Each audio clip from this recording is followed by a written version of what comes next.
I'm Coyote Peterson. Today we're at the Arizona Sonora Desert Museum, and I'm standing right outside of the Hummingbird Aviary. Let's head inside and see if we can get the cameras up close to some of these speedy little birds.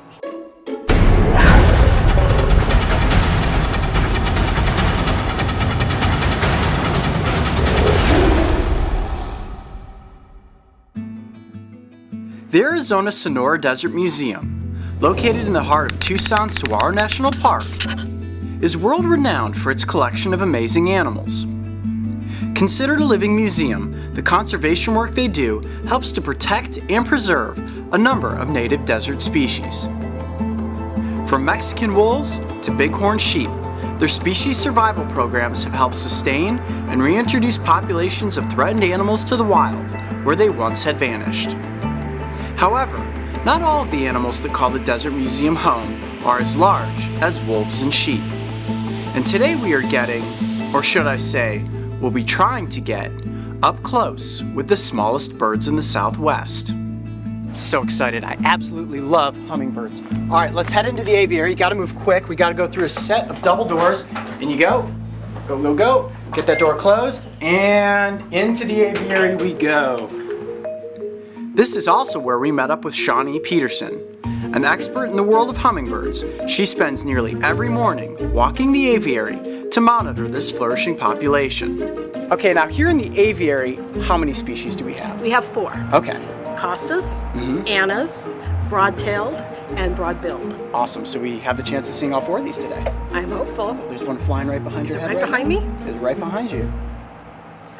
What kind is that? Ah, little female Annas. Ah, cool. So the females are a little bit duller in coloration than the males. The males usually have a brighter throat, right? Really, really bright gorget area. That would be the throat area. Hummingbirds are tiny masters of the sky. And before we began searching, Shawnee wanted to give us a quick lesson so that we would have an appreciation for their amazing abilities. Okay, so let's talk about wing speed. If there's one incredible trait that the hummingbird has, it's the fact that its wings can go so fast. Now, how many strokes can that hummingbird do this a minute? Almost 4,800. Wow, 4,800 strokes in a minute. Can you imagine that? I mean, I'm sure if I sat here and did this, it would take me half a day, and I'm not going to lift off the ground. And these hummingbirds, I mean, I'm watching them. Look at this. They're just flying back and forth, hovering, zoo, zoo, zoo. And they can move forward, backwards, up and down. That's crazy. That's great, yeah. Now, your heart rate must be going pretty quick if you're flying that fast. How fast are their heart rates? Over 1,200 beats per minute. This is one impressive little animal, that is for sure. All of that power packed into, I mean, these guys are tiny. They're like that. Yeah, about 3 grams. So that's about the weight of a penny. Wow, so you're telling me that a bird this size, I mean, he is tiny, but he only weighs as much as a penny. Yeah. That is impressive. Walk quietly, keep alert, and with just a little patience, you will soon begin to see hummingbirds darting left and right.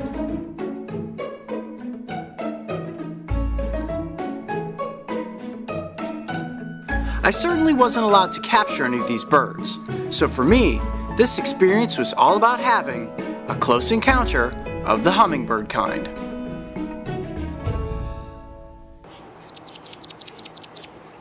One thing I think that we did that was really smart is we made this aviary pretty low. So the birds they nest very close to people, and people get to enjoy them very close instead of the birds being up very high. And the temperature in here is significantly lower than it is outside of the aviary. And I notice you have a lot of shade, kind of netting, and the mesh top. Does that help to keep the temperature down? It does. It's really nice in the summertime. I see that there are spider webs all over the place in here. Now, is that something that hummingbirds like? Are they eating spiders? No. But that is the glue that keeps the nest together.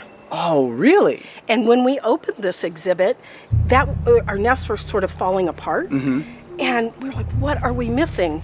And it was because we'd had to pretty much start from ground zero. We were missing spiders, so we brought in labyrinth spiders, and they started spinning their webs, and immediately during breeding season, the females would come in and start stealing all that and weave them into their nest. I can feel that webbing is very strong and, like you said, stretchy. So as the chicks are growing, then the nest actually expands with the baby birds. Exactly. That is really, really cool. Symbiotic relationship between a bird and a spider. Never heard of that one before. Shawnee, what I love so much about this aviary is that it feels like we're out there in the wild. Now, you do have the enclosure over top, but you barely notice it, and you can get so incredibly close to these hummingbirds. I know, it's a terrific experience. Oh, geez, look how close this one is right here. Absolutely. Look at that. Look at how comfortable he is getting that close to us. Wow. Is that normal for them to just come this close? I mean, we've been standing still for a minute. Well, they know that they're getting their lunch from us, so So he might think Coyote has my lunch. maybe. Oh, there he goes. Wow, how cool was that? I mean, we were literally inches from that hummingbird. Ah, that's truly an experience I'm never gonna forget. Shawnee, thank you so much for having us out here today to the Thanks for Hummingbird coming. Aviary. Yes. Oh my gosh, the next time you guys are in the Southwest, make sure you come and visit the Arizona Sonora Desert Museum. So many amazing animals to get up close with.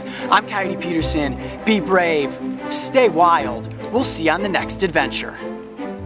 If you are ever in the Southwest, make sure to visit the Arizona Sonora Desert Museum so that you can get up close with hummingbirds.